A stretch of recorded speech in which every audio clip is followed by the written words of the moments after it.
Hello everyone. तो आज के इस वीडियो लेक्चर में हम बात करेंगे directive principle of state policy article 48A से लेके 51 तक। 48A, 49, 50 एंड 51 आर्टिकल की बात करेंगे। Directive principle of state policy, last की जो हमारी वीडियो है उसमें हमने directive principle of state policy के 48 तक जो आर्टिकल हैं उसके बारे में हमने डिटेल में बात करेंगे। तो आज की इस वीडियो में हम बात करेंगे 48 से लेके 51 तक का। तो वीडियो में एंड तक बने रहिएगा। तो सबसे पहले हम बात करते हैं आर्टिकल 48A की, जो कि बात करता है protection and improvement of environment and safeguarding the forest and wild life. State shall endeavor to protect and improve the environment and to safeguard the forest and wildlife of the country. State ऐसा प्रयास करेगी जिससे environment protect हो, forest और wild life of the country है वो protect हो और सेफ हो। आर्टिकल 48 की जो बेसिक इंग्रेडिएंट हैं वो कहते हैं कि protect and improve environment, to safeguard the forest and wildlife. Forest and wildlife को सेफ करना, एनवायरनमेंट को प्रोटेक्ट एंड इम्प्रूव करना। आर्टिकल 48A डायरेक्टिव प्रिंसिपल जो ड्यूटी कास्ट करता है स्टेट के ऊपर। स्टेट अपनी पॉलिसी बनाते वक्त इन चीज़ों का ध्यान रखेगी। आर्टिकल जो ऐड किया गया था वो 42nd अमेंडमेंट एक्ट 1976 में ऐड किया गया था, जिसमें ये ऑब्लिगेशन स्टेट के ऊपर थी एनवायरनमेंट और वाइल्ड लाइफ को प्रोटेक्ट करने की। ये आर्टिकल जैसे दूसरे आर्टिकल हैं directive principle of state policy के इन्फोर्सेबल नहीं हैं, बट स्टिल आर्टिकल 48A है under the ambit of right to life में ये इन्फोर्सेबल है, क्योंकि इस आर्टिकल को right to life under article 21 के अंदर कंसीडर किया गया था। MC Mehta versus union of India supreme court की जो जजमेंट है ये मनु सुप्रीम कोर्ट 1205/2018 पे रिपोर्टेड है। It was establish principle of law the right to life as under article 21 of the constitution including right to decent environment. Court ने यह held किया कि ये एक स्टेब्लिश लॉ है कि सेफेट और डिसेंट एनवायरनमेंट है वो राइट टू लाइफ की कैटेगरी में आता है। It include within its ambit right of citizen to live in a clean environment. एक सिटीजन का राइट है कि वह अपने आप को क्लीन एनवायरनमेंट में रखे। Right to life not only mean leading a life with dignity but included within its ambit the right to lead a healthy, robust life in a clean atmosphere free from pollution. So right to life में right to free and clean, free from pollution and clean atmosphere, right to life की definition में आता है MC Mehta versus union of India 2018।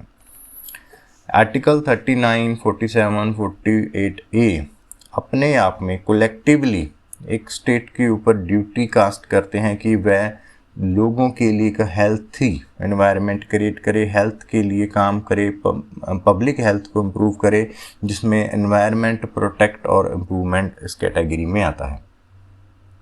So basically right to life में right to safe and decent, safe and clean decent environment इसकी category में आता है।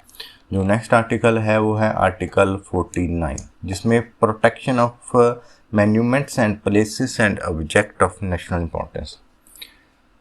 It shall be the obligation of the state to protect every monuments और place और object of artistic और historic interest declared by और under the law made by parliament to be of national importance from exploitation, disfiguration, destruction, removal, disposal, export as the case may be। Article 49 ये duty obligation state के ऊपर देता है कि जो national importance के monuments हैं, प्लेसेस हैं, उनकी रक्षा करना, उसे डिस्फिगरेशन से बचाना, डिस्ट्रक्शन से बचाना, ये स्टेट की ऑब्लिगेशन है। तो आर्टिकल 49 के जो इंग्रेडिएंट कहते हैं कि to protect every monuments, place और ऑब्जेक्ट ऑफ आर्टिस्टिक और historic interest declare by law और under law to be national importance, उनको डिक्लेयर करना, एंड उनको प्रोटेक्ट करना spoliation, disfiguration, destruction, removal, disposal of export से। इसके लिए एंशिएंट मैन्यूमेंट प्रिजर्वेशन एक्ट 1904 जो अनेक्ट किया था प्रिजर्वेशन के लिए एंशिएंट मैन्यूमेंट और ऑब्जेक्ट थे जो एक्योलॉजिकल, हिस्टोरिकल, आर्टिस्टिक इंटरेस्ट के थे। उसके बाद 1951 में पार्लियामेंट ने लॉ पास किया, the ancient and historical monuments and archaeological sites and remains declaration of national importance act 1951, जहाँ पे सर्टन जो मैन्यूमेंट्स थे उनको नेशनल इंपॉर्टेंस के मैन्यूमेंट डिक्लेयर किया गया। 1951 के बाद 7 साल बाद पार्लियामेंट ने एक और लॉ पास किया। पार्लियामेंट ने लॉ पास किया था ancient monument and archaeological site and remains act 1958, जिसे शॉर्ट में 1958 एक्ट कहते हैं, to provide for the preservation of ancient and historical, जिसमें हिस्टोरिकल प्रिजर्वेशन, एंशिएंट और हिस्टोरिकल मैन्यूमेंट की प्रिजर्वेशन, आर्कोलॉजिकल साइट और जो नेशनल इंपॉर्टेंस के साइट हैं उनको प्रोटेक्ट करना, रेगुलाइज करना, ये सब उसमें आता था। उसके बाद आर्टिकल 50 जो बात करता है separation of judiciary from executive, article 50। तो अगर क्वेश्चन आता है कि आर्टिकल 50 क्या बात करता है, तो वो बात करता है separation of judiciary from executive से जुडिशरी की totally independence. The state shall take step to separate judiciary from executive in public services of the state. ये स्टेट की ऑब्लिगेशन है कि वो जुडिशरी को एग्जीक्यूटिव से अलग रखे।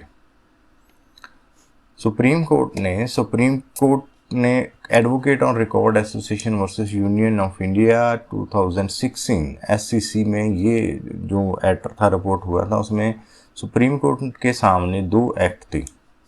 The constitution 99th amendment act 2014 and national judicial appointment commission act 2040 जो पार्लियामेंट के द्वारा अनेक्ट किया गया था, जिसमें नेशनल जुडिशियल अपॉइंटमेंट कमीशन को सिलेक्शन, अपॉइंटमेंट और ट्रांसफ़र ऑफ हायर जुडिशरी के लिए national judicial appointment commission setup किया गया था। द कमीशन वुड रिप्लेस था, इसमें कमीशन था जो वो रिप्लेस करेगा जो प्रिवेलिंग प्रोसीजर था अपॉइंटमेंट ट्रांसफ़र ऑफ जजेस के आर्टिकल 124(2) एंड आर्टिकल 217 क्लॉज 1 में दिया गया था कॉन्स्टिट्यूशन, जिसको कॉलेजियम सिस्टम के नाम से भी जानते हैं, उसको रिप्लेस करता था नेशनल जुडिशियल अपॉइंटमेंट कमीशन। जो एक्ट था वो 2014 और साथ में 99th अमेंडमेंट एक्ट 2014 की कॉन्स्टिट्यूशन की उसको चैलेंज किया गया था। कमीशन का पर्पस था कि सिलेक्शन प्रोसीजर में, जुडिशरी की सिलेक्शन प्रोसीजर में ट्रांसपेरेंसी को इंट्रोड्यूस किया जा सके। Article 124 and article 217 of constitution है वो अमेंड किया गया था 99th अमेंडमेंट एक्ट में, जिसे प्रेसिडेंशियल असेंट मिली थी 31 दिसंबर 2040 को। And national judicial appointment commission act 2040 है, उसे भी साथ में ही राष्ट्रपति की असेंट दी गई थी। जो प्रपोज्ड था नेशनल जुडिशियल अपॉइंटमेंट कमीशन था, उसमें चीफ जस्टिस ऑफ इंडिया, उसके बाद 2 सुप्रीम कोर्ट के सीनियर मोस्ट जजेस, यूनियन मिनिस्ट्री ऑफ लॉ, और उसके बाद justice and 2 eminent person nominated by separate committee, वो इसमें जुडिशियल कमीशन में होंगे। ऐसी प्रोविज़न इसमें रखी गई थी। The committee to nominate the entire person would include the, उसके बाद जो कमेटी थी उनको नॉमिनेट करने थे वो chief justice of India, prime minister या लीडर ऑफ अपोजिशन, ये लोग कमेटी में थे। इनको आगे 2 एमिनेंट पर्सन थे वो नॉमिनेट करने थे। तो इसीलिए दोनों एक्ट की वैलिडिटी को क्वेश्चन किया गया सुप्रीम कोर्ट के इस केस में। कॉन्स्टिट्यूशन 99th अमेंडमेंट एक्ट है वो सुप्रीम कोर्ट द्वारा अनकॉन्स्टिट्यूशनल और वाइड डिक्लेयर किया गया, और साथ में नेशनल जुडिशियल अपॉइंटमेंट कमीशन 2040 इसको भी अनकॉन्स्टिट्यूशनल और वाइड है वो डिक्लेयर किया गया। The system of appointment of जजेस of the supreme court and the chief justice and जजेस to the high court and transfer of chief justice and जजेस of the high court from one high court to another as existing prior to the Constitution 99th Amendment Act 2000 called a collegial system is declared to be operative। तो amendment act 2014 से पहले जो procedure चल रहा था supreme court में, जिसको collegium system कहते थे, उसको डिक्लेयर किया गया कि यही सिस्टम चलेगा और इस सिस्टम को अप्रोप्रिएट मेयर के साथ, इम्प्रूवमेंट के साथ कॉलेजियम सिस्टम को काम में लाया जा सकता है। कोर्ट का ये मानना था कि सिंस एग्जीक्यूटिव हैं जो उनके मेजर स्टेक रहता है मेजोरिटी ऑफ केसेस में, एग्जीक्यूटिव जो पार्टी हैं, ऑफिसर है, जो सर्विसेज हैं ऑफिशियल की, जो एग्जीक्यूटिव हैं उनके ऊपर बहुत से मेजोरिटी ऑफ केसेस उनके ऊपर रहते हैं। तो एक ये प्रेजुडाइज हो जाएगा कि अगर यूनियन मिनिस्ट्री ऑफ लॉ उसके इंचार्ज होंगे, एक्स ऑफिसो मेंबर होंगे नेशनल जुडिशियल अपॉइंटमेंट कमीशन के, तो ये क्वेश्चनेबल होगा, क्योंकि जिस पार्टी के केस सुने जाएंगे उस पार्टी के मेजर केस में उसकी अपॉइंटमेंट में, ट्रांसफ़र में उनका अगर रोल होगा तो ये अपने आप में सही नहीं होगा। One of the rule of natural justice ये कहता है कि एडजुडिकेटर शुड नॉट बी बियास्ड। जो एडजुडिकेटर है उनके ऊपर कोई भी बियास नहीं होना चाहिए, जो सुनवाई है वो फेयर होनी चाहिए। अगर ऐसा होता है कि कोई भी एग्जीक्यूटिव का मेंबर उसका जुडिशरी अपॉइंटमेंट कमीशन का मेंबर होता, तो ये एक फेयर ट्रायल या फेयर सुनवाई नहीं होती। तो नेशनल जुडिशियल अपॉइंटमेंट कमीशन में union ministry in charge of law and justice would be a part two final selection and appointment of जजेस to the higher judiciary. It may be difficult for जजेस approved by NSC to resist A plea of conflict of interest where the political executive is a party to लाइस। जहाँ पे ये political executive party होती cases में, तो ये मुश्किल बन जाता कि उनके खिलाफ कोई जो वो प्ली है वो सुनी जाती। तो इंडिपेंडेंस जुडिशरी को होने के लिए ये ज़रूरी है कि एग्जीक्यूटिव की कोई भी इंटरफेरेंस ना हो। तो जो रोल असाइन किया गया है पॉलिटिकल एग्जीक्यूटिव को वो लिमिटेड होना चाहिए, कोलैबोरेटिव पार्टिसिपेशन तक, उनकी फाइनल डिटर्मिनेशन में उनका रोल नहीं होना चाहिए। Mere participation of union ministry charge of law is the final process of selection as ex officio member would render the amended provisions of article 124A clause A sub C as a ultra vires of the Constitution, and it impinges on the principle of independence and separation of judicial of power।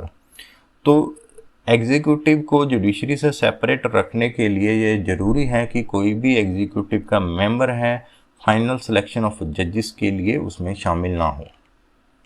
उसके बाद जो last article है directive principle का, article 51, वो बात करता है promotion of international peace and security की, जिसमें ये स्टेट ये कोशिश करेगी कि इंटरनेशनल पीस और सिक्योरिटी को बढ़ावा दिया जाए,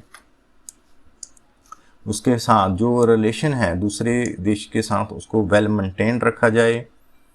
इंटरनेशनल लॉ और ट्रीटी की ऑब्लिगेशन जो जिसमें साइन करी है, ट्रीटी इंडिया ने साइन करी हैं या दूसरे इंटरनेशनल लॉ हैं, उनकी डीलिंग ऑर्गेनाइज्ड पीपल के साथ एक दूसरे के साथ हो, और जो इंटरनेशनल डिस्प्यूट है वो इंटरनेशनल आर्बिट्रेशन के थ्रू उसको सेटलमेंट के लिए इनकरेजमेंट किया जाए।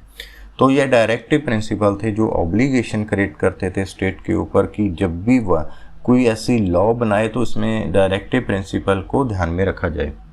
तो ये थे हमारे directive principle of state policy. Hope आपको ये वीडियो अच्छा लगा। तो हमारे डायरेक्टिव प्रिंसिपल के ऊपर ये आज हमारा जो चैप्टर है वो ख़त्म हो गया।